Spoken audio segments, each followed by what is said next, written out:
朋友们，大家好！现在我在铜仁沿河的大山里啊，刚刚用无人机查看了一下，前面那儿呢有一个大断崖，大断崖的边上呢还有几栋木房子啊，看去呢破破烂烂的，不知道有没有人居住啊。咱们今天步行过去探访一下。山里的路啊，真是望山跑石嘛，大家可以看一下。我们要去的目的地呢是那个地方，我们是从这边过来的。 所以说呢，要绕过前面这些山峰啊，才能走得过去。我估计最少得个把小时才能走到吧。这个山上现在漫山遍野的这种红色的，大家知道是什么吗？这个东西呢叫做红籽啊，这个是可以吃的。如果大家是走到山里啊，这个肚子有点饿的情况下， 那么就可以采这个红籽来吃啊！现在在贵州的山里呢，很多地方都有这个东西，看看吧，漫山遍野的都是。而且这个呢，好像还有人现在拿来加工成这个酒啊之类的。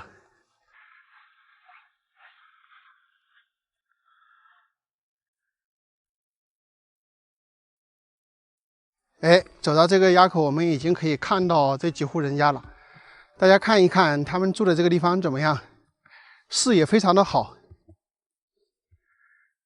大家看一下这个地方啊，像一座石头城一样，整个他们居住的周围啊，全部是石头。他们这几家人身后断崖下边的河流呢，就是麻阳河，也是国家级的自然保护区。那住在这里会不会缺水呢？我也比较有疑问啊，因为这个山体呢也比较薄，然后都是石头，我估计藏不住水啊。 这个地方简直就是搞养殖的天堂。那当然，他们也是在这里搞养殖啊。我们看到这下边有3栋房子，看去呢都是破烂的，没有人住了。我估计有人住呢，也就是顶端的那户人家有人居住啊。像这些地方呢，基本上不会有人来踏足。你看人家出行的几条道呢，全部都关起来的，因为 没有人来，然后他们有卫生处，也预防这个牲畜呢，来破坏里面种的东西吧。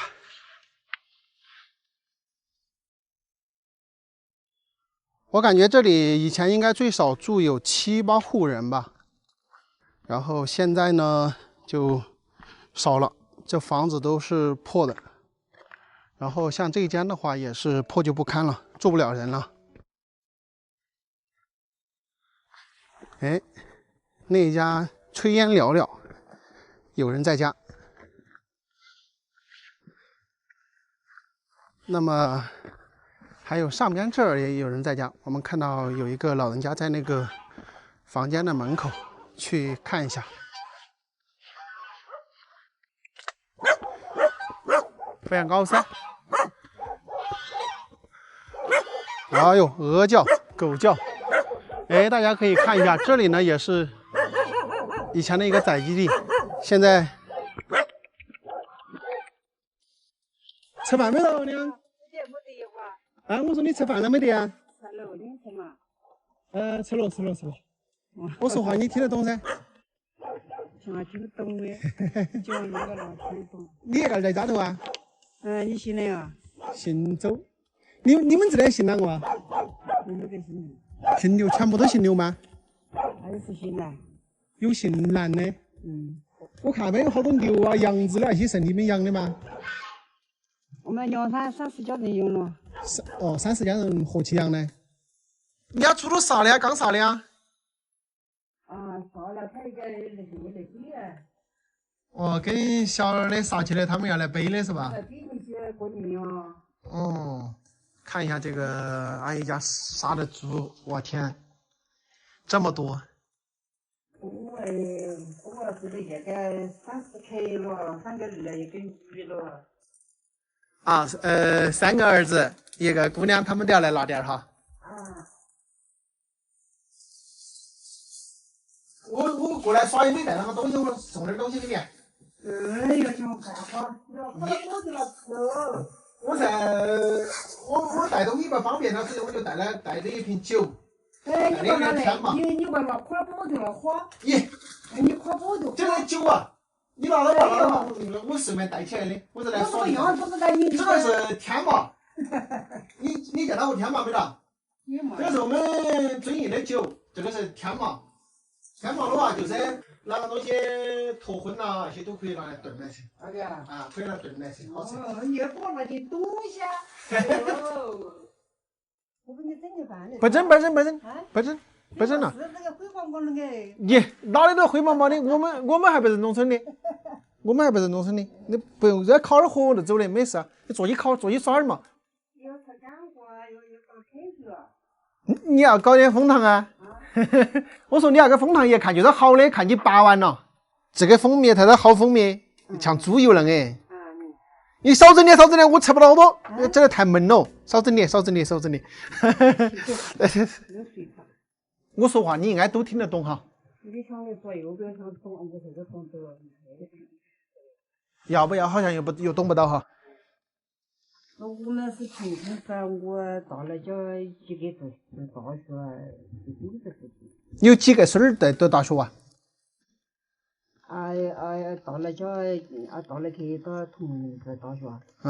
个姑娘又到市民这个实习，到医院了。医院实习啊？耶，那是好工作哦。又去到做狗中啊，年轻口气穷狗。怪不得你说的儿子负担有点重。是哇，你得关注你有这个。已经开了哈。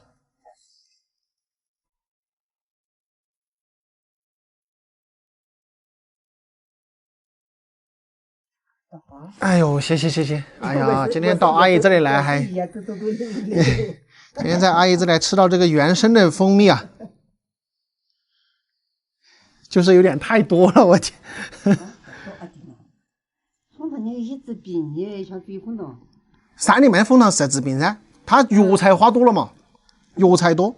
我们这是橘子山几三几年都是老黄，你知道它有比药材花的。对，它药材花来做的。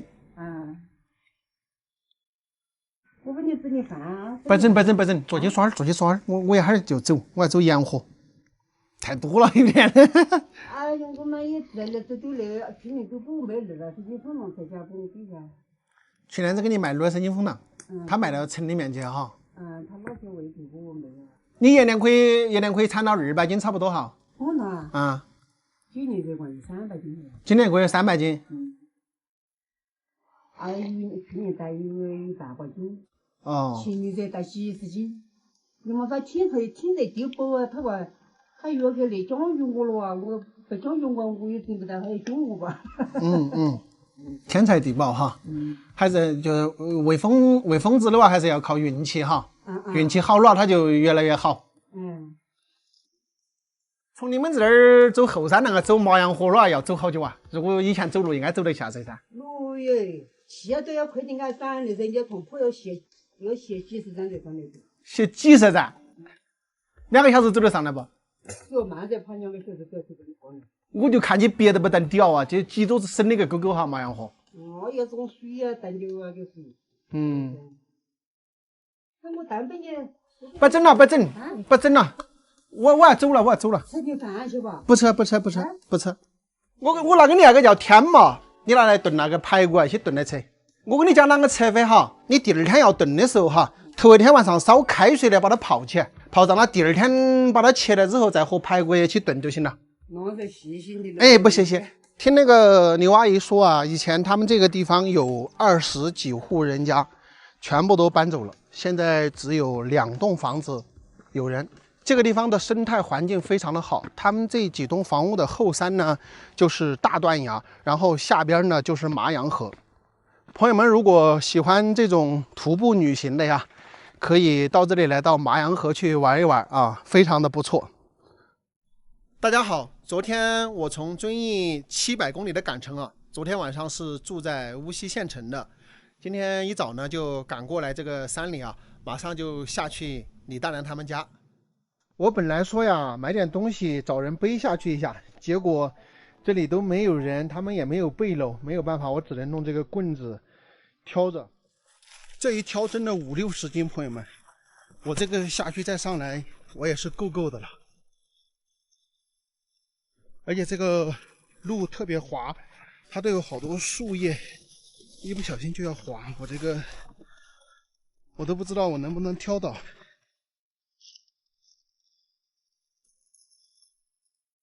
累死我了，朋友们！从上面下来都这么累，可想而知从下面背东西上去的话有多累。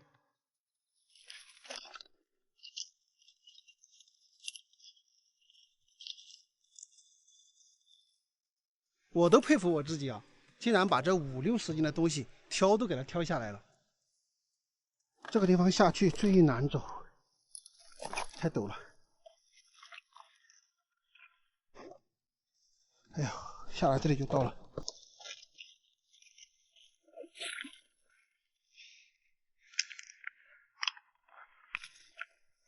马上就到。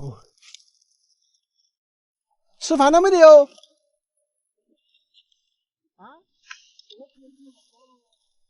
上次来过的。那个大娘是的，是吧？记得我吧？记得我的哈。哦。我本来说上面找个人帮我挑起下来，我找不到人。我都没得办法。我这子挑我坏。重了5、60斤我可能。我这是就是这种福气恼火啊！你不是。我都晓得你们肯定都挑起恼火得很。都转来了，我们都转来了。你脚好点了没得呗？我这收获噻。收获点了哈。我的还不得行。做活儿还不得行。挑那个重我才好久来过的啊，是半个月前哈，是不是啊？这有没有半个月？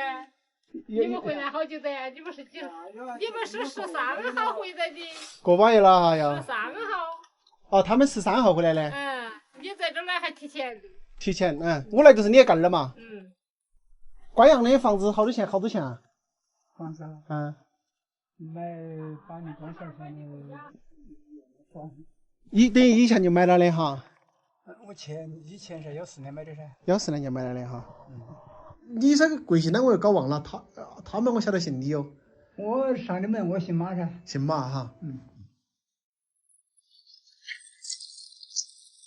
你烧中完事，你们都要吃了吗？是？我都吃。都吃哈。带累饭的。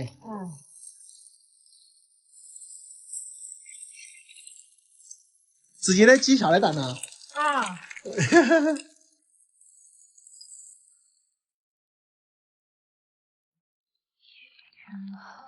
海阔江南，是一所惆怅。听得湖畔轻摇桨，心不知所向。划船小鼓声声唱，戏曲断人肠。谁家墙头有美此芬芳？还切腊肉呀？腊肉啊！你们吃不吃腊肉啊？吃啊！一般就不吃那个腊肉哎。是啊。正好你切腊肉，就是想尝下你的腊肉哎。我这个也还只是看哈，这是就是些啥子这个嘞。往年自己没得腊肉的。往年都没得，今年有哈。往年那个今年猪肝粉，味道上香。往年只有猪瘟。别说前年上前年。那有人说个啥叫呢？没有，好多没得过年都。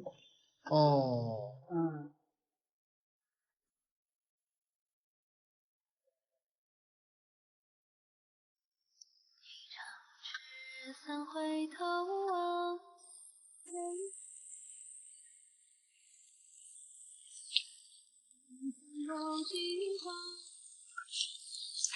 这山还有啊？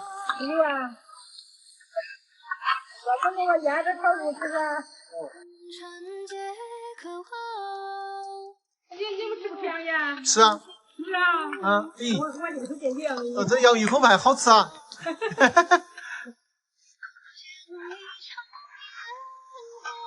现在他们一般给他不吃羊的呀。可惜人在心窝，从此孤独活。江南花已凋落，怎堪再斟酌？可良辰无多，情人一场烟火，你曾盛开过。可惜人在心窝，从此孤独。江南花已凋落，怎堪再斟酌？可良辰无多，是啊。情丝无人说。那我就跟你们说清楚了，我就要走嘞。说清楚了，跟对，我也要给人家一个交代了嘛，人家说噻，是不是吧？我了解你们的情况嘛，了解了嘛，我要跟人家说噻，是吧？好吧，回你们的心。那我就先走了，又吃，老人好吃得很。要多久才爬得上去？哎，快，那我走嘞。你们走要算40分钟，好。40分钟差不多。 40分钟。那走了，谢谢喽。好。朋友们，大家好！从李大娘家吃了饭呢，已经回城了，现在在山腰。有很多朋友肯定好奇啊，耶，我托你带钱给李大娘他们，你怎么没有拍出来呀？是这样的，这一次来呢，他们一家3个人都在，我了解的情况呢就更加的详细一点。当然之前李大娘跟我聊的这些话呢，也都是基本属实的，包括这个马叔是上门的，对吧？儿子呢是眼睛看不见，包括马叔呢也是去挖葛根把这个脚给压断了，到医院去又花了好几千块钱。还有一些情况呢是上次没有了解到的，他们是有房子的啊，早在2014年呢。马叔就已经把这个房子买到了关阳镇上，那个时候是花了10几万。那么我呢也是本着对事件的真实性负责，对吧？很详细的问了他们家的情况。那确实因为他的脚被压到了之后呢，是在外面寄了几千块钱去把这个脚给治好啊，现在呢在养伤阶段。但是呢这个马叔跟我说呀，外面别人也有欠他几千块钱，所以呢他们家现在的状况是不负债的，也就是说不欠任何人的钱。住的地方呢，关阳镇有自己买的房子，现在住的地方呢，只是说种庄稼的时候来这里种，在种庄稼的时候，这个家里是不能离人的，因为这个猴子老是来骚扰，对吧？因为确实有10几位朋友呢转钱给我了，让我烧给李大娘。那么我这里呢也把名单贴出来，大家看一下，总的呢是4900块钱。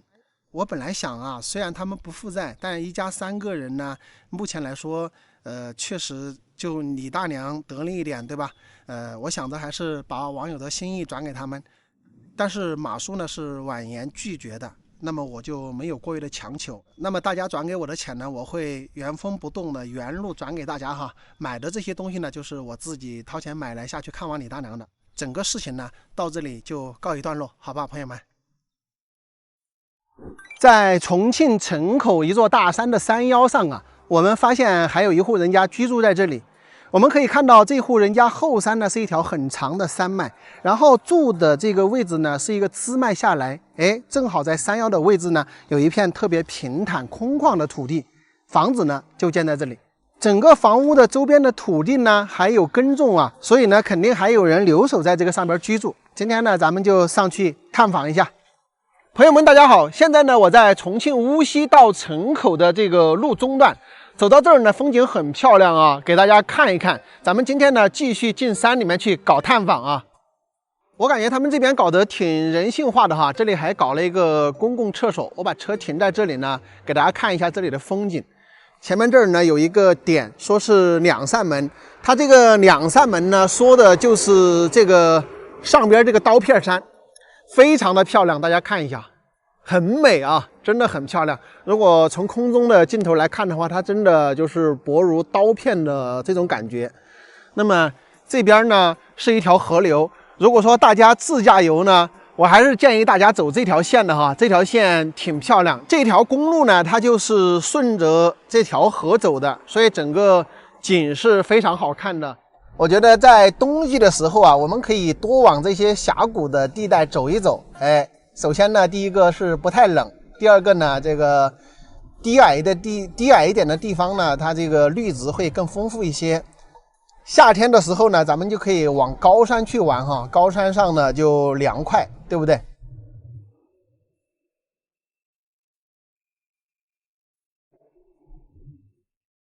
现在呢，我在一座大山的山脚下，我们的车子是从那个峡谷开进来，这个地方呢就没有公路了。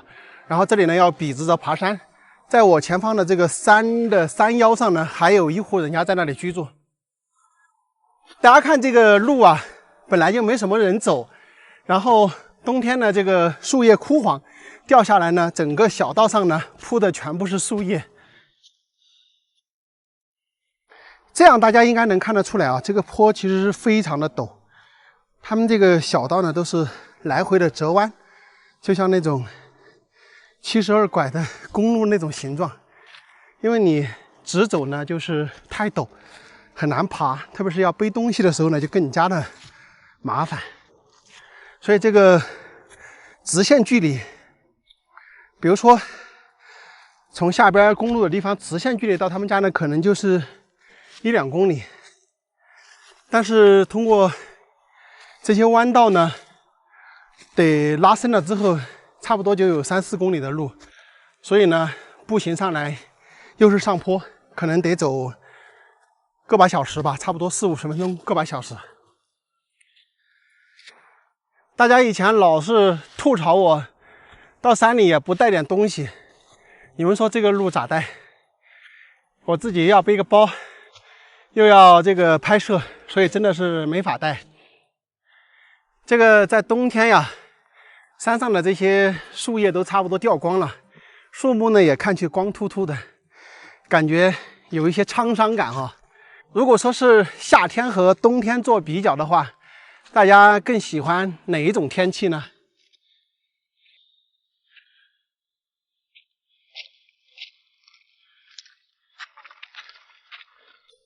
这里就是一个小小的山梁，那我们要走到哪里呢？走到就是我们镜头的最顶方那个山尖尖儿，然后上边就是一大片开阔的地带，那户人家呢就是居住在那里。所以你看，我们现在从这爬上去，还得走半个小时吧，笔直着爬。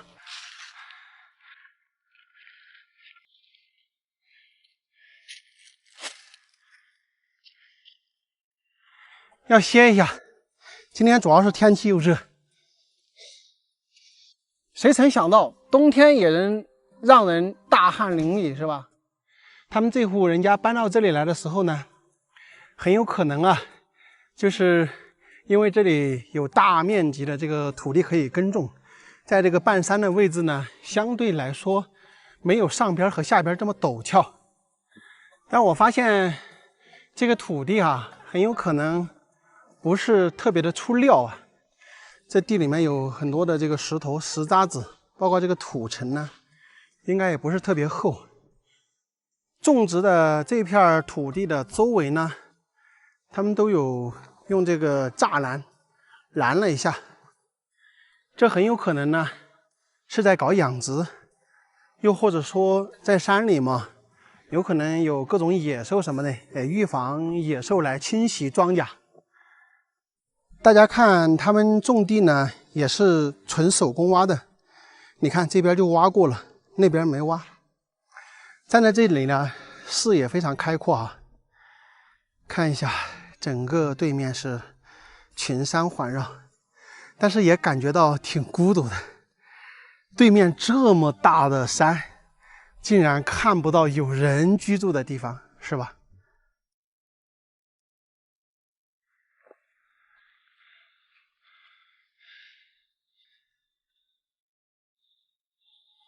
奶奶，吃饭没到？哪个？外面来的。外面来的。啊，我说你吃饭了没有？啊，吃了。你一个人在家呀？我个人在屋的。你一个人在屋里？其他还有人吗？他们啦？他们我老婆去看城子去的。哦。大家看看啊，这个房屋呢还是一个土墙房。然后现在这里呢还有2家人，除了这个老奶奶之外呢，另外还有一户人家啊，他们应该都是一起的。大家可以看到这个后边这里呢有很多的蜂箱啊，这都是在这里养蜂的。是不是住在山上挺舒服的？整个周围都看得很开。刚刚呢，老人家也跟我说，还有2个年轻一点的在这里，相当于他们现在是2户人，应该是老人的儿子吧，在这里养羊，然后在这里养蜂。现在呢，到山里面去砍葛藤去了。我估计不到这个下午4、5点，可能也不回来，因为进山干活，我是农村的，我就比较清楚。一出去干活的话，就基本上要干到天快黑了，然后才会回来，所以我也不能在这里等啊。但是这里大概的情况呢，我可以跟大家稍微的介绍一下。这个地形呢是相当的不错的。这个房屋的后山呢，它是一整条山脉啊，一整条山脉过去，那边是高峰，然后这里呢正好是这个支脉下来之后呢，这边有一片比较平坦的这个地方，那正好呢他们住在这里。刚刚我在下面的时候呢，也问了居住在山谷下的那个大叔啊，他说这里呢现在就是2户人，一个80、90岁的奶奶，然后另外还有2个人在这里搞养殖，然后这里呢还出了一个人才哈，听那个大叔说呢是武大的研究生，现在呢是在这个县里边工作，所以你看这个地形就是出人才了吧。这个老人家呢已经快90岁了。由此我们可以推断呢，他们这家人呢搬到这个山里来住，最少是超过100年的一个时间了。因为我们看到这个房屋呢还是这个土墙，像这样形式的土墙的话，我估计应该是超100年了。哎，这有些羊回来了，这就是养的羊，这里有4只羊。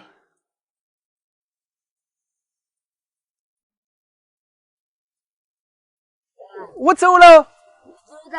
哎，走到。你就是回他们啊？不回了，走了，我懒得等。懒得等呐？我想。他要回来下的，去找档子做嘛。不做了。我走了，奶奶，我就是来玩一下就走了。现在呢，就是奶奶一个人在家，然后我跟她交流语言也不顺畅，她耳朵好像也不太好。然后我如果还在那里看呢，他就会东转西转的说看看，年轻的人在不在，所以我又怕他走着摔跤，所以我就赶紧离开，就省得他在屋前屋后转来转去的，摔到了就不好了。我猜测一下啊，山上这户人家100年前为什么要搬到这上面来住？大家知道住山里面的人肯定都是那个时代为了躲避匪患呢之类的等等啊，还有一个原因呢，就是住在人迹罕见的地方呢，就避免呢跟人有口舌，对吧？还有呢，就是大片的这个山林呢，都是属于他家的。我跟大家说啊，很多时候这个风水是轮流转的，对吧？100年前住在大山里面呢，很多人都是挺厉害的，比如说地主啊，很多他都是住在山里面很偏的这种地方。那么最近发展的这20、30年呢，就觉得大山里面就很不方便，对吧？很多地方都通公路了，大山里面呢就没有通。但是你们知道吗？正因为单家独户的住在大山里面，所以周围成片的山林土地全是一家人的。就是住在这种深山里面的人，我问都不用问，他家的山林土地最少是200、300亩以上，你们相信吗？所以你看啊，现阶段来看的话，住在山里的人其实就不错的。比如说你真的有好几百亩、上千亩的这个山林的话，你每年的这个森林补助款都不少钱呢。所以很多事情啊，没有绝对的好坏，都是此一时彼一时。你在70、80年前住在这种地方就很好，你在往我们之前的这个20、30年，你住在这种地方就不好，因为不好发展，然后路也通不了。从现在开始往下走的话，住在这种地方又开始慢慢变好了。100年的时间，就是很多东西是转来转去的。我现在呢，就是慢慢的往下走了，好朋友们，本期的视频呢，就跟大家说到这里了，咱们下期再见，拜拜。你知道咱们中国版图雄鸡造型的心脏位置在哪里吗？我现在就站在咱们中华大地的心脏位置，感受祖国大好河山的脉搏跳动。这里就是重庆、湖北、陕西3省交界的地方。这个地方呢，被称作鸡心岭，海拔有1890米。走上鸡心岭，一脚踏3省，说的呢就是这里。这里也是西南、西北、华中3大区的交汇地点，有着一个特别特殊的地理位置，处于北纬31度，东经109度，正好处于中国版图的心脏位置，所以呢又有自然国心之称。这一块3省交界的界碑呢，是1996年建在这里的。大家看一下，现在呢我们就在重庆，我们往这边走2步，就到了哪里了？湖北，对吗？然后呢，我们再往这边转几步，到了哪里了？到了陕西了。我们这个几秒钟的时间啊，我们就跨越了3省。接下来呢，大家就跟着我的航拍镜头一起来感受一下咱们自然国心的脉搏跳动。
在湖北恩施的大山上，无人机无意间发现一户人家居住在大山之巅。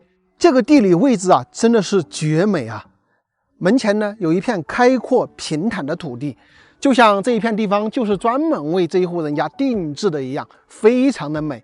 我们从后方来看一下，这户人家居住的位置，视野非常的开阔，整个前方呢看去真的是一览众山小的这种既视感。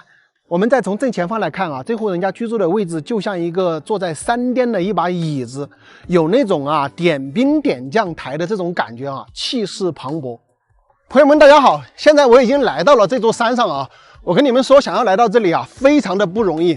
我的车呢是停在这个后山的，来到这个后山呢，需要经过一段挂壁公路，而且是没有硬化的。我的妈呀，你们看一下这个路。哪怕我是一个经常走山路的人啊，开到这样的路，我自己都有点胆战心惊。主要是路太窄，边上呢又是万丈深渊。那么我们从后山走过来呢，需要经过这一片的青冈树林啊、沙树林啊什么的。这边的这个环境啊，真的是非常好。看一下这些各种灌木啊，都长得笔直笔直的，是吧？然后这边呢，就是拉到他们家的这个线。哎呦，你们看一下这一条小道上，是不是特别适合拍照啊？整个路上都是这种青冈树叶覆盖的，非常的好看哈。这个地方是不是特别的出片？石头上都长得青苔，对吧？看到了吗？走到它这里就是这种豁然开朗的这种感觉。看一下这边呢，就是他们的后山，后山呢就是一个元宝宝。这里有2座古墓，可能是他们家的祖先吧。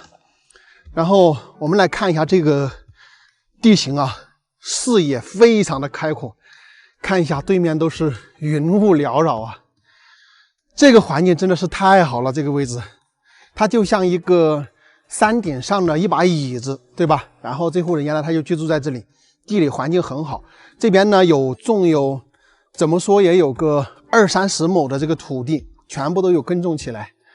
有一句话怎么说的？就是不敢高声语，恐惊天上人，恐怕就是形容居住在这种地方的人哈。我们看一下有人在家没有哈？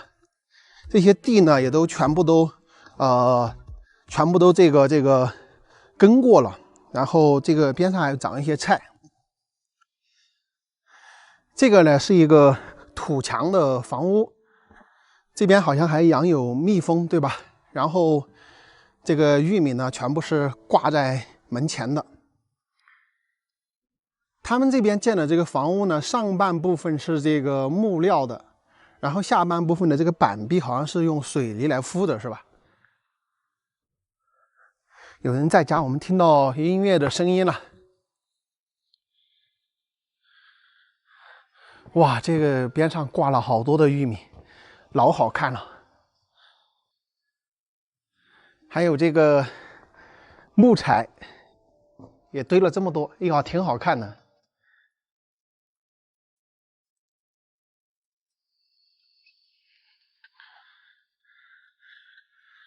有没有人在家呀？堆了好多柴。哎，说吃饭哪在？吃饭。就是你们2个人在家呀？他是你们？哦。他吃的饭？不是，我吃了，我来耍的。哎呀，你们住的这个位置安逸哦。耳朵有点问题。耳朵有。大声点说哈。哎。我说你们住的这个位置还可以。我是可以啊，不得行那个工作都有同事可以，那不行。你走过来也不远嘛，从那边走过来不远。你们姓哪个呀？姓么呢？啊，我姓姚啊。姓姚哈。哦。我贵州的。哦，跟我的。娃儿呢？完了。啊。你们在这边住了好多年了？几十年了。原来在那个汪河头个以前就上了那个高层来。啊。那大概在已经10几年。你种的有好多地哦，我看这些全部都种起来。我在有10几亩。我看起不少。这上面水有没得？水我没得问题啊。水没得问题哈，有水的。有好大年纪了你们？我啊。77了。你有77了？哎。咦，我真看不出来，我天！哎，那看不出来。我看你像60多哎。那是啊。我1947年嘛。你是1947年的？你刚出生就到这儿来了？哦。那小的些在外面搞哪个？啊？我说你家小孩在外面搞哪样的？他们那边打工啊。有几个小孩啊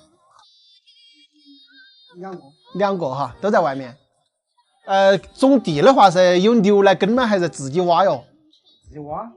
用锄头挖，不用牛来耕地。哎。纯手工挖。哎，今年冬天又好嘛，没事嘛把它挖下，好走活的抛一些。反正就是没事就挖，没事就挖哈。哎。这个老人家说他们这个土地10几亩，我感觉是不止10几亩的。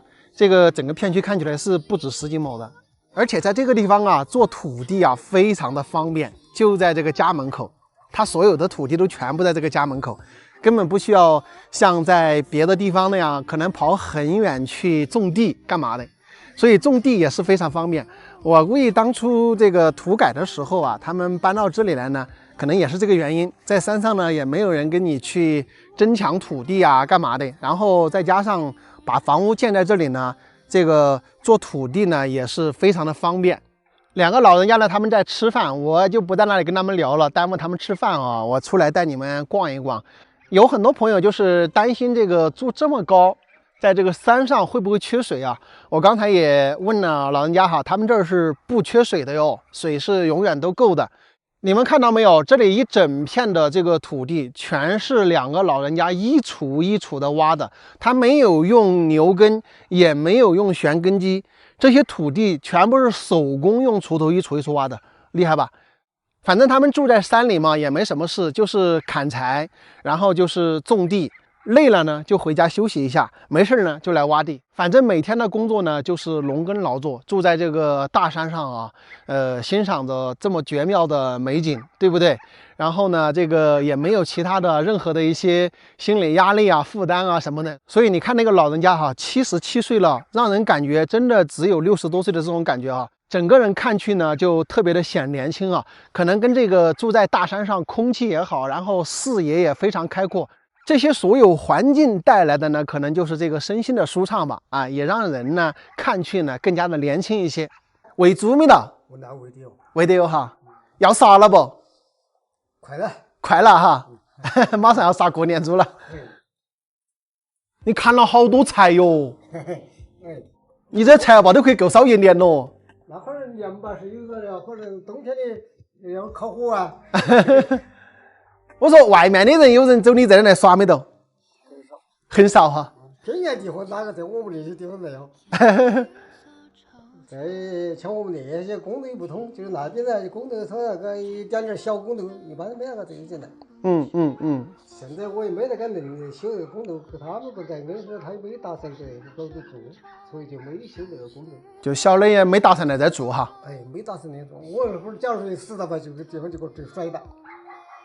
那些地方以后啊，可能只有没那个住了，成为山林了哈。哎，他都不山林了，经常出去耍不？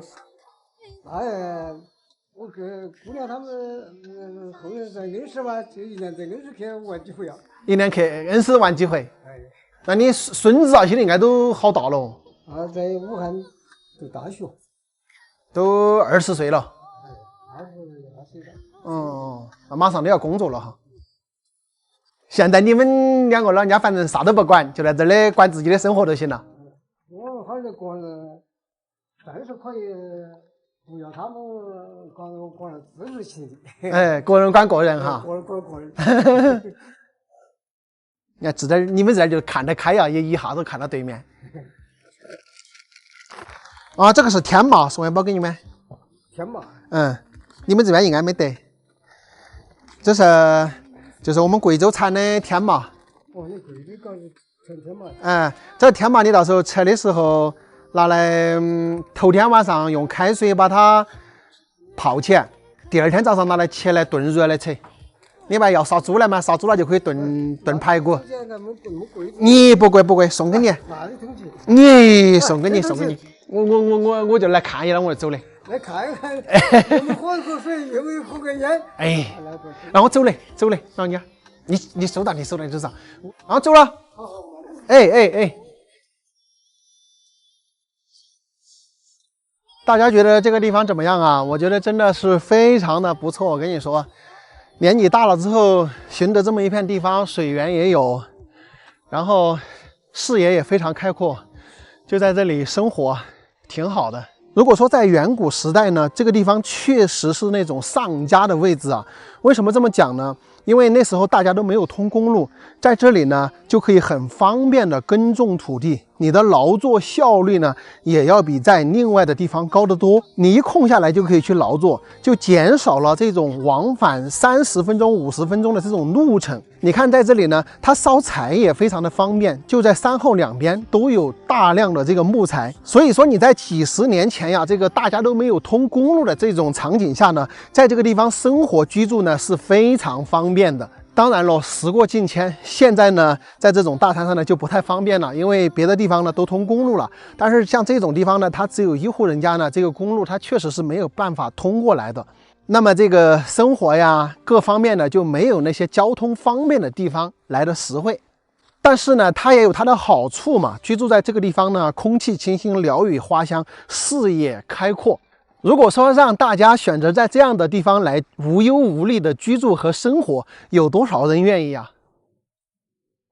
我想告诉你们啊，在重庆酉阳的深山里有一艘航空母舰，你们相信吗？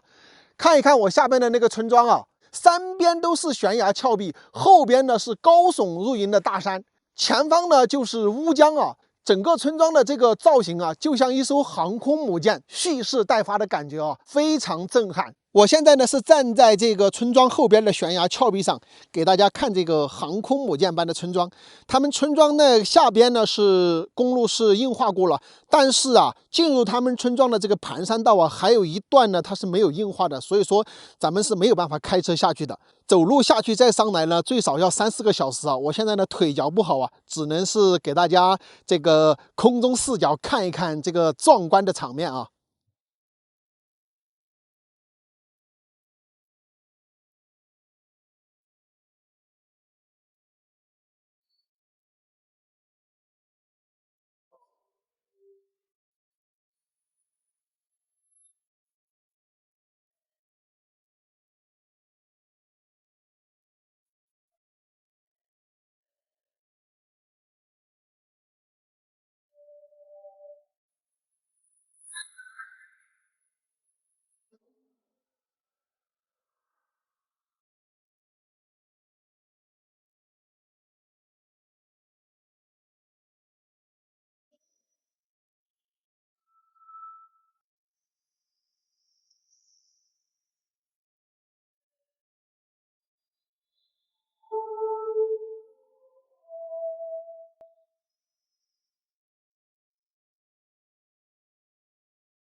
这一次的穿越溶洞探秘独家寨全程讲解呢，就由我们充满才华的庆子同学来主导。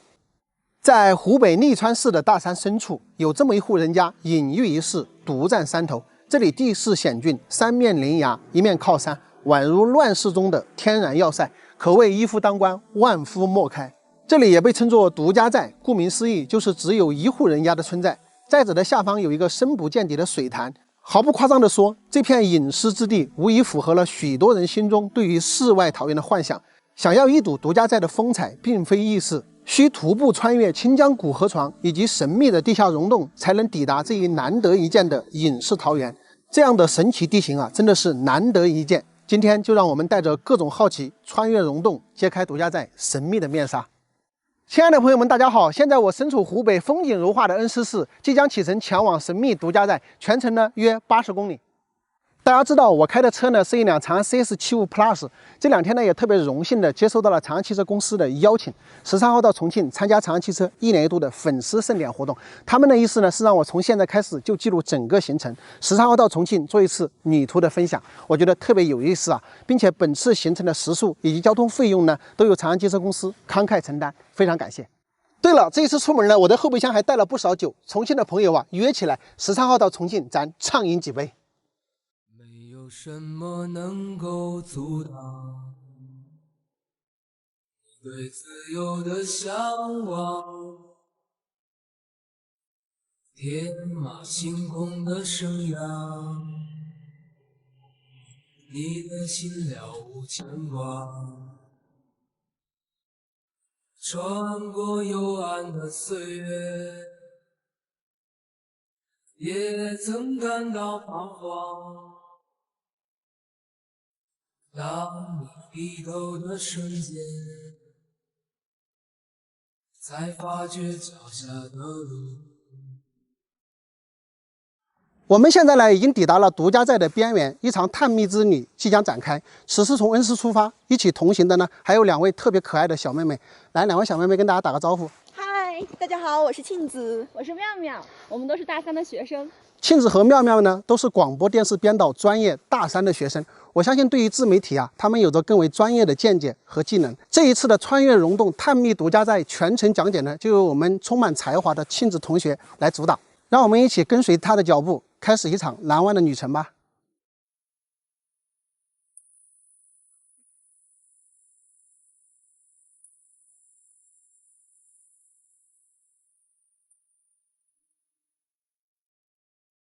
现在呢，我们正身处于穿过独家寨必经之路的第1个溶洞。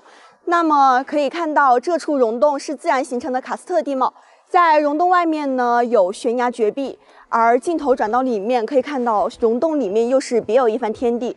这里的溶洞非常之高，也非常之深，人站在这里也可以听到非常清晰的回音。深入溶洞之后，可以明显感觉到溶洞内的空气要比外界低几个度。大家可以看到，在道路的两旁有非常多的落石。这些落石应该是从崖壁上积年累月掉落下来的，很多落石上面甚至都布满了青苔，比如说这块很大的石头上面都布满了青苔。站在洞口还可以看到远方有一处比较小的水潭，应该也是洞内经年累月自然形成的。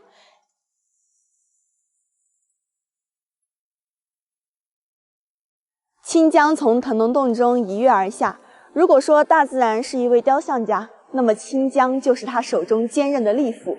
他在恩施、利川两市交界处留下令人惊叹的喀斯特地貌，恩施的大峡谷、利川的腾龙洞都因为它令人惊叹的自然地貌而声名远扬。穿过刚刚的大溶洞之后，还要途经一片这样的沙树林才能到达下一个溶洞。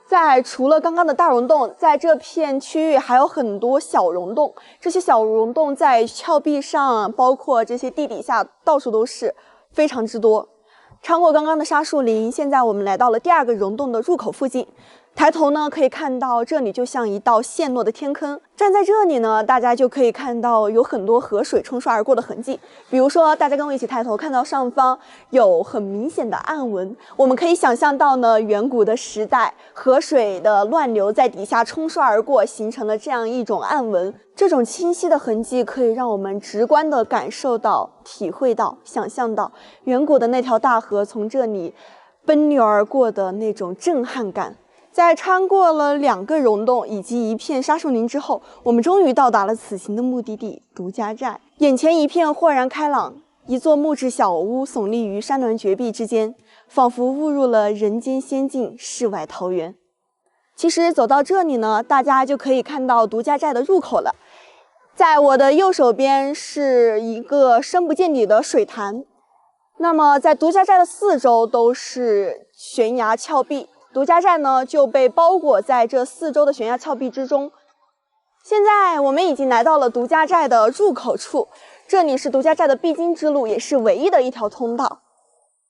已经可以看到独家寨的旗子了，这里的石梯修建的十分的险峻啊。那么现在就跟随我们的步伐一起去叩响独家寨的大门吧。有人吗？很遗憾，今天老人好像不在家，我们此行真是非常的遗憾。不过呢，也没关系，我之前来过这里一趟，我也可以给大家详细的大概讲一下独家寨里面的情况。独家寨呢，地理位置是十分独特的，它只有一个入口可以进去，然后建造的这个位置呢，它的屋前有一大片老人家自己开垦的土地，然后在这片土地上面呢，他种植了很多的经济作物。他说他自己住在这片山林当中也十分的满足，完全处于一个自给自足的隐居的状态。不管怎么说呢，我作为一个大学生，我还是挺羡慕老人的这种怡然自得的精神状态，包括他现在所处的生活环境。我觉得这应该是大多数城市里面经历了快节奏生活的人所向往的这种隐居的田园式的生活吧。这条陡峭的石梯全部都是老人自己，他一块砖一块砖铺就而成的。目前独家寨只有一位老人住在这里，这位老人的名字叫做秦新平。以前呢，秦新平是和他的父母一起居住在这里，不过母亲早已去世，父亲年事已高，身体不太好，所以呢，去跟城里的大儿子一起住。现在独家寨因此也只留下了秦新平一个人。秦新平为什么是一个人呢？难道他没有娶妻生子吗？不是的，在秦新平早些年的时候也讨过老婆，不过那个时候秦新平居住的独家寨呢遭遇了土匪，土匪呢将他们家洗劫一空。秦新平的妻子眼见家里揭不开锅，只能离开，因此现在只有秦新平一人居住在这里。那么秦新平的祖辈怎么会想到在这样险峻的环境当中组建一个房屋呢？其实秦新平家中以前是居住在镇上的，只不过一场大火毁掉了秦新平原来居住的房屋。当时的生产队的队长就找人帮忙，在这处地方修建了一栋小木屋，因此秦新平和他的父母便搬到了这里来居住生活。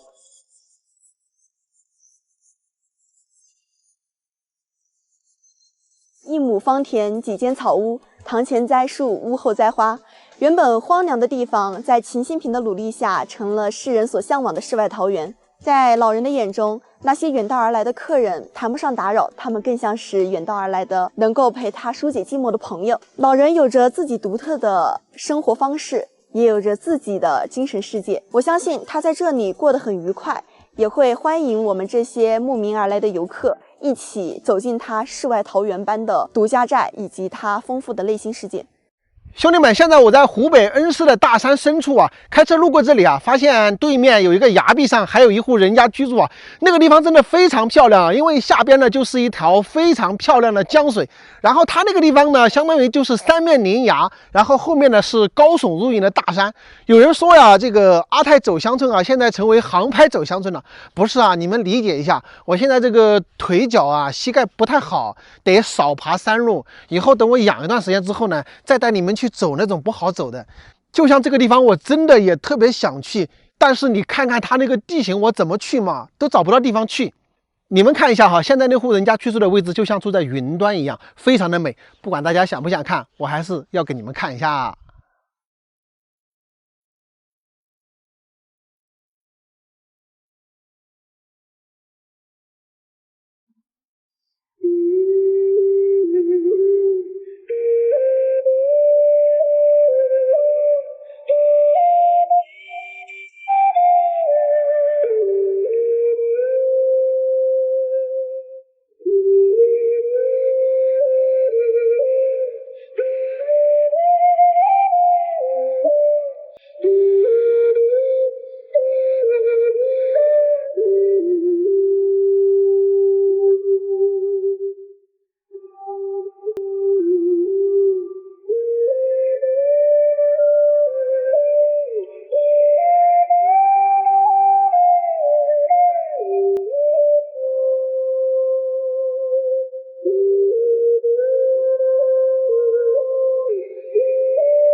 左，你看左，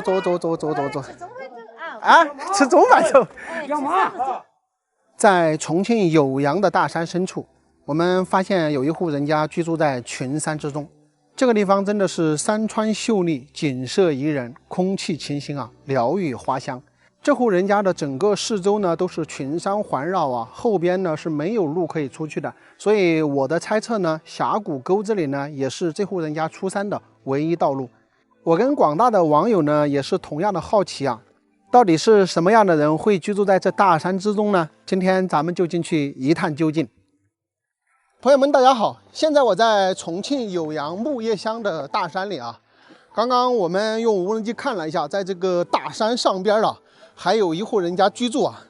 这里走进去可能得走3-4公里啊。我们今天准备去探访一下啊。这个地方啊，生态环境非常的好啊。咱就顺着这条小河走。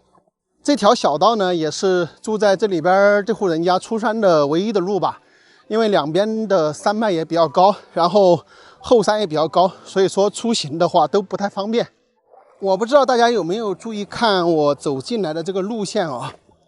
如果说山里涨洪水的话，这户人家是没办法出门的。夏季涨洪水的时候呢，它基本上会没到这些地方，这个路呢完全是被盖住的。大家也知道啊，现在我这个膝盖呢不太好。可能在山里探访的这种次数呢，就会越来越少啊。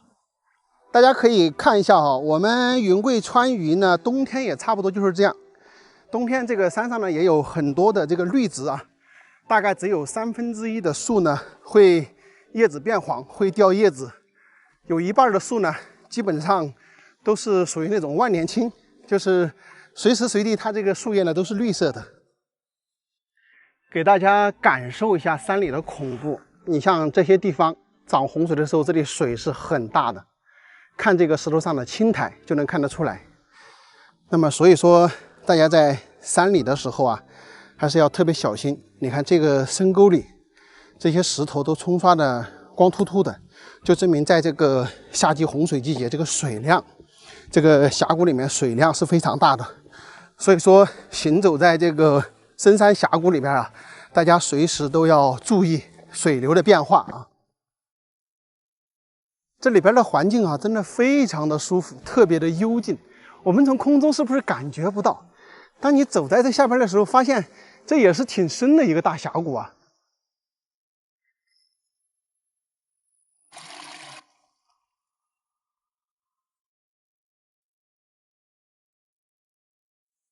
哎呀，现在离开水沟，开始爬山了。真的是佩服住在大山里的人啊，包括我们呢，也是住在大山里面。那时候祖辈不知道咋想的呀，就跑在这种深山老林里面来居住，随便出山干点什么，来回都要几个小时，确实是挺不容易的。有人说最佩服的就是我们国家电力，确实啊，随便你住在哪里，我们的电力都能到达。哎呦，这个路好滑。这个是黄泥巴地，特别的滑嘞。这个地方呢，都是以前耕种的土地，又或者说农田。那现在大家可以看到，都是荒废掉的。水源呢，这个地方是不缺的啊。这个小溪沟里还有这么大一股水，好热呀！今天这个天气，17、18度的温度吧，然后再加上步行，这还是出汗的。你们有没有感觉啊？就是以前的人啊，他选这个房屋、选这个宅基地呢，他也有一定的讲究。就在两山的峡谷间，那么这里有一个平坝，对吧？然后他们的房屋呢，就选择建在这个平坝的位置。绿树成荫，说的就是这种地方吧。然后隐藏在这个大山之中。这边这个好像是一个羊圈。哎，看得出来哦，这家人是在这里搞养殖的嘞。哎呦，好多人，他们这正在杀猪。这个房子大家看一下，挺长的，6间还是7间？耶，在杀猪嘞！啊，来得远哦，贵州哎。啊，来耍嘛。坐，这点就是进来的最后一家人了，后边就是高山，然后他们今天都在这里杀猪，然后割肉。坐，你看坐。啊，吃中饭走。要马？你们是吃要喊了马餐了？吃泡锅汤吗？哇，好多肉哟！你们杀了几个吗？杀4个啊！杀了4个。我的天，杀那么多！开了我给你倒开水喝。这是拍视频的。哎呦，谢谢。杀4个猪，我天喽！两家杀4个。2家杀4个。哎，我们2弟兄。一家杀2个。哎，你们贵姓呐？我们姓黄。对你的人，那么讲话用标准的四川话。你的意思四川话就像我这样讲的吗？哎，都差不多。还有就是我们可能长期在外面嘛。不嘞，贵州有一些人讲话我听不懂嘞。还有少数民族噻。那四川人有些讲话不听。那还不走噻？这是啷个嘛，阿姨？这是鱼呀，你还煮的有鱼呀？哎呀，今天这个运气不错呀，这碰到阿姨他们家杀猪。哦，你们这些都是要背起走的，都是卖了的哈。哦，这个兄弟们啊，今天走在这个重庆的大山里，正好碰到这个说他们家杀猪，哎，搁这里吃点饭啊，吃点饭，就在这儿吃哦。好。要喝些菜吃酒啊？哦，你们要喝酒是吧？我有，我给你们拿起来，我包包的背的有。你那个是好酒不拿起来？拿起来，等到我给你们拿一酒来哈。来，你们尝好我贵州带进来的酒。那个东西。哎呦好，要得。茅台镇的酒。哎呀，快去动啊！你拿起酒都过来带起你不喝吧？我不喝。你带起干嘛？我有时候到山里面嘛，就包包头顺便可以带瓶。我不抽戏，还有这个大宴席了嘛。一桌子的菜，是不是？杀猪宴。来嘛，搞碗饭。搞碗饭了，慢慢的走一出去了。走哪里？走来凤。你就那么坐车啊？开车还要走？车快点，5个小时。还要走2-3个小时，2-3个小时。我试好了。要饭？哎，我晓得。要饭？不要，我不吃了，够了。不吃了。哎，多吃点菜。多吃点菜。没得菜呀，杀猪就是点。就是吃猪噻。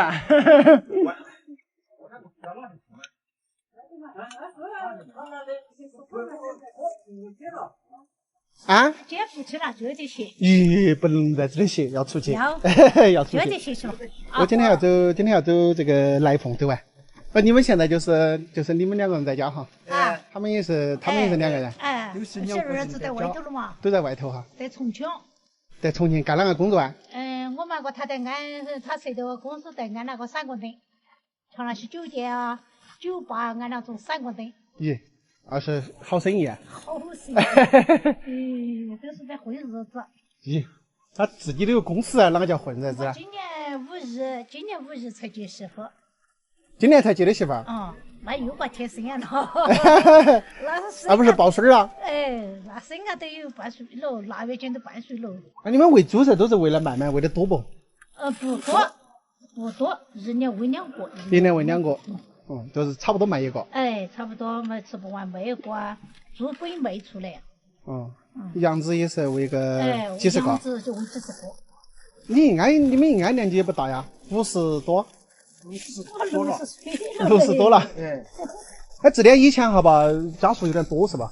家数。是原先几十个人口嘛，他们是等木业、搬迁等木业、兴隆，就全部个就搬起走了。你们是应该也搬迁了的噻？我们房子修得有样的。房子修得有样的，就是在山里面住起矮一点哈。都是准备讲这房子耐不活住不得嘛，然后就烧有样了。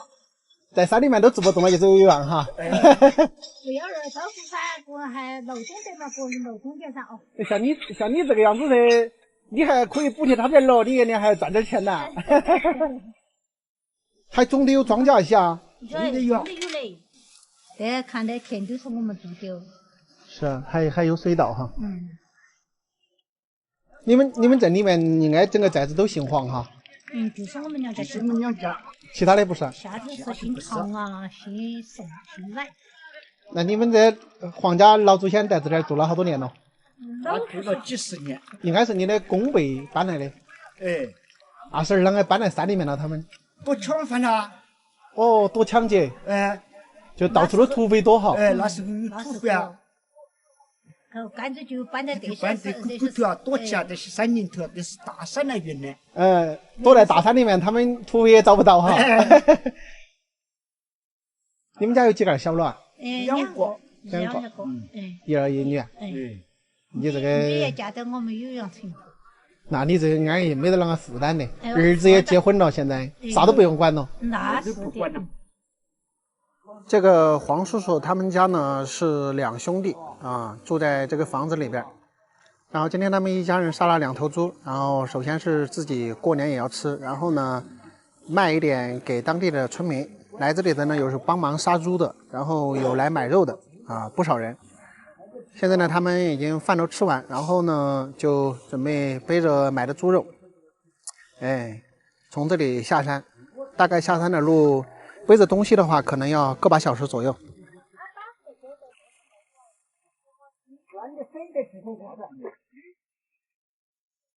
你们得要跟他们背送肉下去是吧？哦，可以，那我都跟着你们走。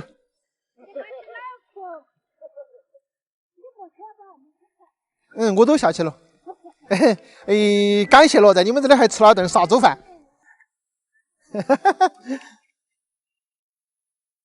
兄弟们今天运气不错啊，在这里来呢还吃到了杀猪饭，然后他们两家人杀了4头猪，总的可能有1500-600斤，然后卖掉了300-400斤。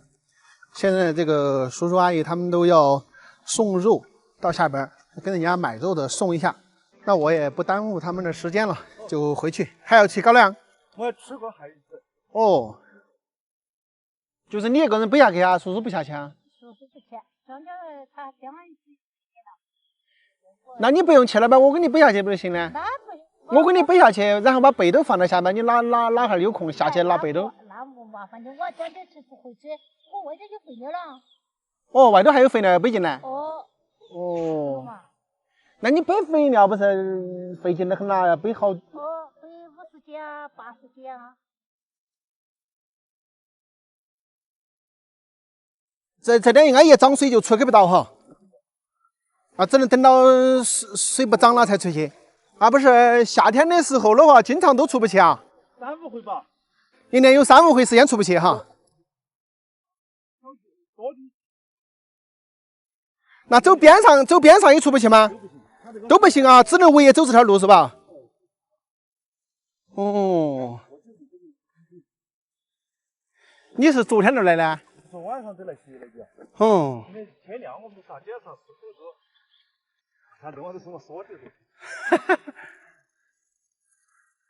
跟主人家黄叔叔的聊天中啊，得知他们呢是爷爷辈搬到这里来的。那个时候呢，主要也是为了躲土匪啊，因为以前比较乱嘛。现在呢，这个科技的发达，我们有航拍啊，有卫星地图啊，可能能找到这里。要是在远古时代啊，这个地方还真的是没有人能找得到啊。虽然住在山里啊，空气清新、鸟语花香的，对吧？但是呢，生活上呢，确实有诸多的一些不便。比如说，他们要背肥料，背一些生活用品呢，可能单面的话都要差不多个把小时，来回的话得1个多2个小时。还有就是夏季这个峡谷沟涨洪水的时候呢，有那么一段时间是出不去的。而且他们居住的地方呢，唯一出山的就是顺着这个小河沟出山。那一旦这里涨洪水呢，就出不去，就只能在家里待着，等这个洪水退去了之后呢，才能出门。朋友们，如果说让你居住在这世外桃源般的地方，就是生活呢不太方便一点，你们愿不愿意啊？大家可以在视频下方留言评论啊。今天的视频就到这里，拜拜。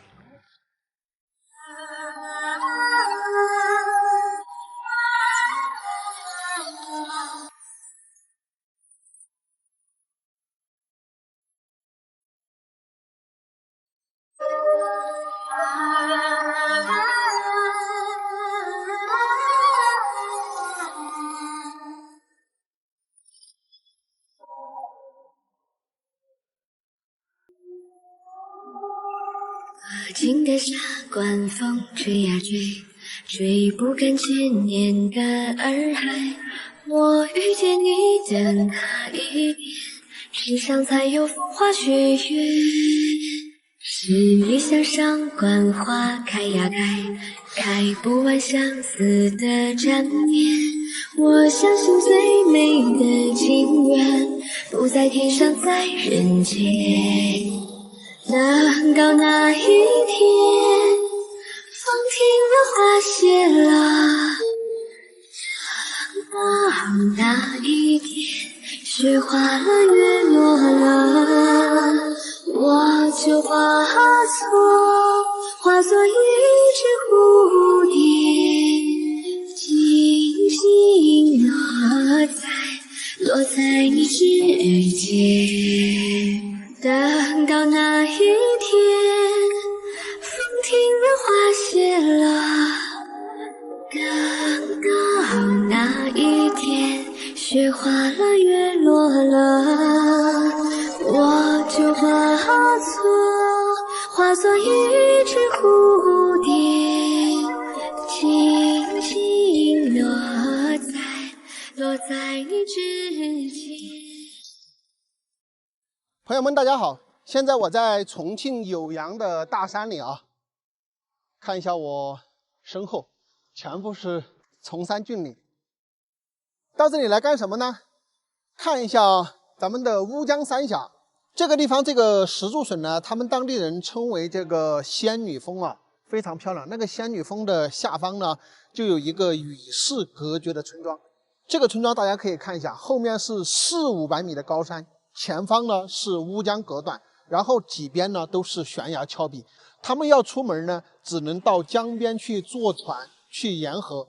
那么他们这里这几户人家呢，因为这个地理条件的限制啊，几边都是很高的悬崖峭壁，是没有办法通得了公路的。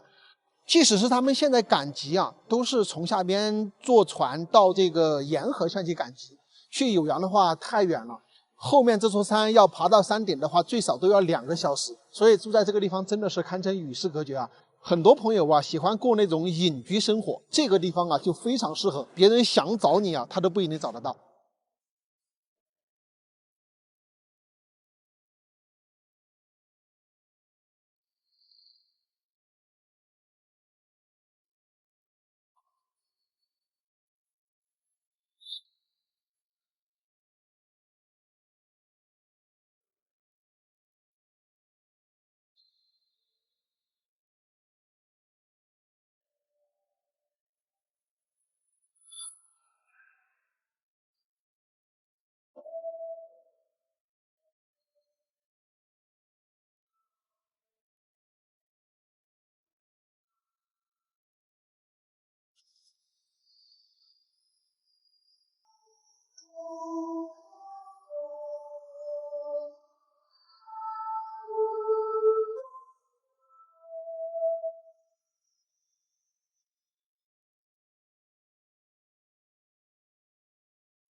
在贵州凤冈县的大山深处，生长着一棵特别神奇的千年古树马林光。这棵古树啊，盘踞在悬崖峭壁之上，整棵古树啊，看去光秃秃的，非常的漂亮。看到这样的场景啊，我们不得不感叹大自然鬼斧神工的创造力啊，真的是令人惊奇。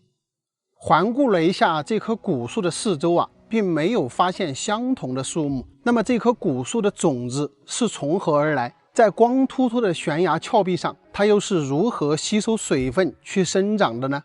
怀着诸多的好奇心啊，咱们今天就来实地一探究竟。朋友们，大家好，现在我在遵义凤冈县凤岭街道的大山里啊，这个地方呢，离凤冈县仅仅只有10公里。我呢已经有差不多1-2个月没有出门了啊，这一次终于要出门了。然后这次的行程呢是先经过铜仁，然后到这个湖北恩施、利川，再到重庆的巫山、巫溪，再到城口等等这些地方呢，慢慢的到重庆，然后再回家。我们这一次行程的开始呢，就先带大家来看一看凤冈深山的这棵千年神树马林光，它的长相真的是太奇特了。虽然已经来过一次啊，但是呢，我们全中国有10几亿人啊，我相信很多人还是没有见到过的。希望呢，看到这棵古树啊，能给大家带来好运，也能给我呢带来好运。我们要来到这里呢，就把车开到31的这个公路这里啊，然后再通过步道呢，就可以来到马宁光树的位置。大概步行呢，可能就是10分钟左右吧。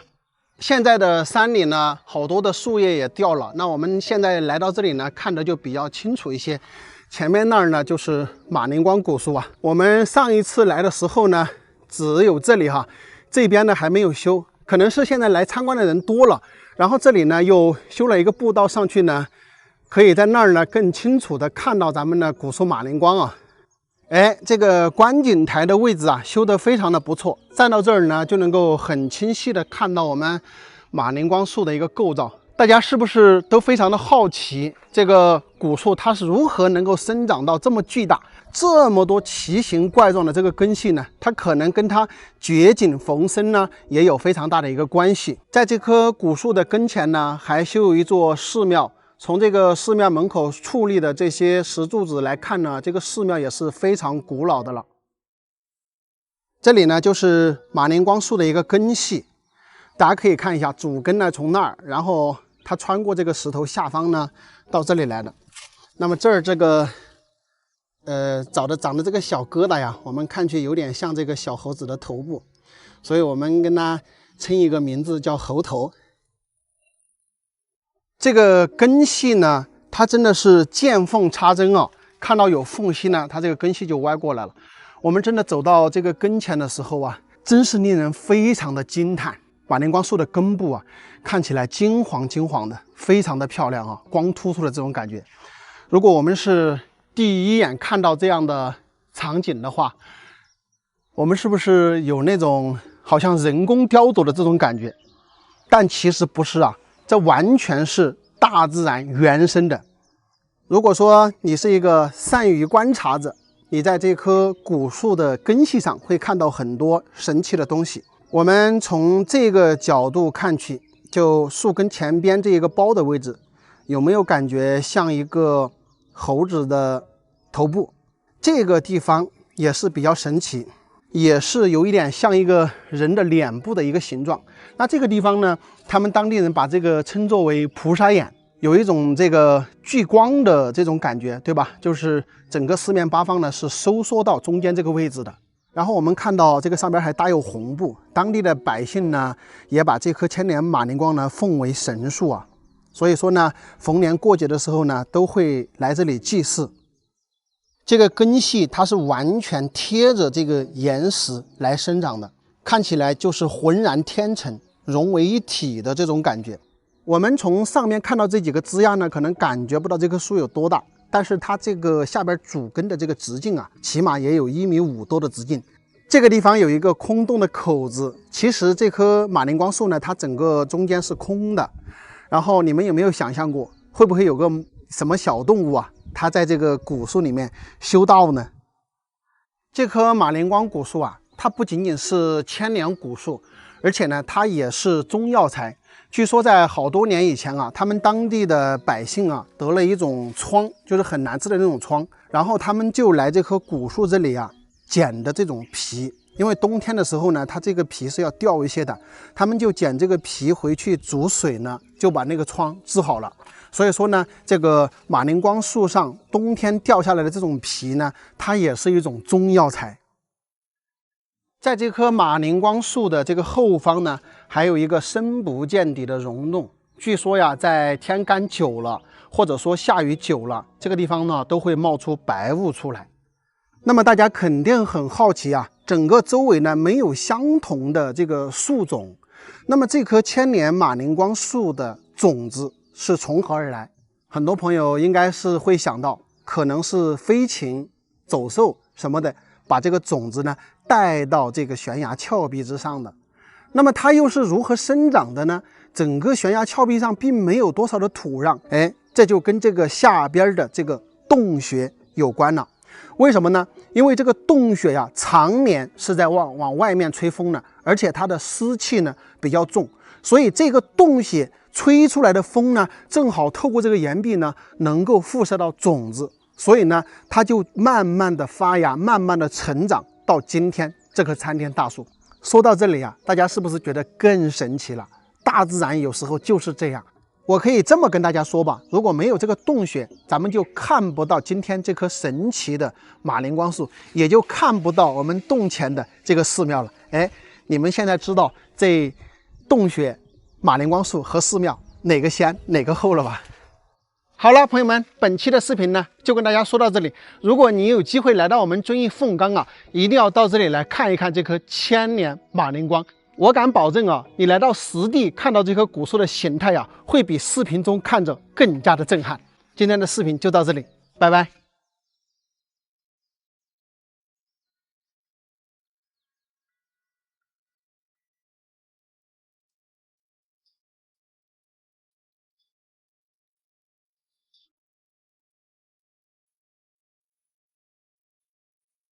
朋友们，大家好！现在我在茅台镇啊，很多朋友呢都是因为茅台酒才知道茅台镇，但你们不知道，茅台镇啊，其实在上千年就已经非常出名了。据《史记》中记载，公元前135年，汉武帝刘彻派遣使臣唐蒙出使南越，在南越王的宴席上啊，唐蒙第一次品尝到了赤水河流域的美酒，于是特献给汉武帝饮用。汉武帝饮用后呢，赞其甘美之。这种后来成为皇帝贡酒的美酒啊，名为举酱，一个酱字啊，联系了上下2000多年。茅台古镇世代居住着普辽部落，最早的举酱呢，就是普辽人酿造的。在河东岸有一股纯净的泉水，普辽部落砌了一口四方形的水井，方便来往行人饮用，深得人心，人们便称此为四方井。普辽人在街后筑土台，立灯杆祭祀祖先，对先人开荒破土表示崇敬，又把四方井改名为茅台。元朝以后更名为茅台村。茅台镇由于水路畅通啊，市场繁荣，一度改名义商镇，又因地处仁爱要冲，是川盐入黔的水路终点站，同时又是陆运起点站。川盐入黔从元代忽必烈的时候就开始了，距今也有近800年的历史。清代乾隆10年，公元1745年，贵州总督张广世奏准开凿赤水河道，川盐从此得以通过长江进入赤水河及其消盐区。清光绪3年，公元1877年，四川总督丁宝桢为了把贵州和云南的铜、铅、木材等运到北京，再把川盐呢运到贵州，奏请光绪帝啊批准再次动工治理赤水河。赤水河运输条件大为改善，每年由赤水河运到茅台的盐啊，大约有600多万公斤。茅台镇在盐业的带动下日渐兴盛，四面八方商旅云集，运盐人夫、马帮、航船络绎不绝，百业兴旺。盐业与酒业空前发展，但鲜为人知的是，茅台镇的木商、药商也曾繁荣一时。商业发达使茅台镇的人口急剧增加，同时也形成了更大的消费市场。据说当时在茅台镇上每天进出的马匹啊，就有上千匹之多。1935年，红军进入茅台，没有惊动当地的居民，就在街上呢席地而睡，秋毫无犯。因为酱酒当年的度数比较高嘛，军队恰好缺医少药，这个时候呢，酒就起到了很好的消炎解乏作用。红军在茅台镇3渡赤水河的时候啊，也得到了当地人民的大力支持，有支持渔船，有支持门板，有支持楼板的。很快呢，就协助红军顺利的在茅台搭建了3座浮桥，也很顺利的渡过了赤水河。100多年前，在美国举行的万国博览会上，从一只土陶罐中溢出的茅台酒啊，奇香扑鼻，征服了来自世界各地的品酒师。茅台酒也赢得了当年的金奖。至此呢，中国悠久的酿酒历史和隐藏在群山峡谷中的茅台古镇开始为世人所知晓。今天的茅台镇更有着上千家酒厂，白酒企业百花齐放。保留茅台镇古朴风韵的同时呢，酱香白酒产业园区也成为了一道亮丽的风景线。昔日的茅台村如今早已变成了一座魅力无穷的酒镇。这里面呢，就是咱们的酒厂的酿造车间，非常大哈。然后这边这种呢就叫做窖坑，那边呢在酿酒，这边呢在摊粮啊，包括这个堆积发酵啊等等。然后酱酒呢，大家知道啊，都是12987的工艺，它是1年的生产周期，2次投料，9次蒸煮，8次发酵，7次取酒。它的生产周期呢，就需要1年的时间。那么酱酒酿出来之后呢，它最少要存储3年以上呢，才能够出厂进行销售。最低的话，它也需要4年的一个时间。整个工艺是非常复杂的，要经过无数次的这个工序，才能够看到我们的成品酒出来。所以说呀，这个酱香白酒啊，它又有酒中皇后的美誉。这里呢，就是纯酒的酒库。其实，在茅台镇呢，除了酿酒需要这个好的环境，纯酒呢也是需要在茅台镇更加的好，因为这边呢所有的地方都是这个酒厂。那么这个酒存到这个房间里呢，包括这些窗户都有打开的。为什么要打开呢？就是各种的这种微生物，大家都在这里存酒，都在这里酿酒，那么很多的微生物它就会飞进来，也会对咱们的纯酒有很多的好处。同样的存储啊，你在这个地方存储1年呢，很有可能在别的地方存储1年的酒呢，它是没有这边的这个品质好的。所以它不光是酿酒是天然的一个优势，存酒呢也同样是一个天然的优势。好了，朋友们，那今天的视频呢就跟大家说到这里，咱们下期再见，拜拜。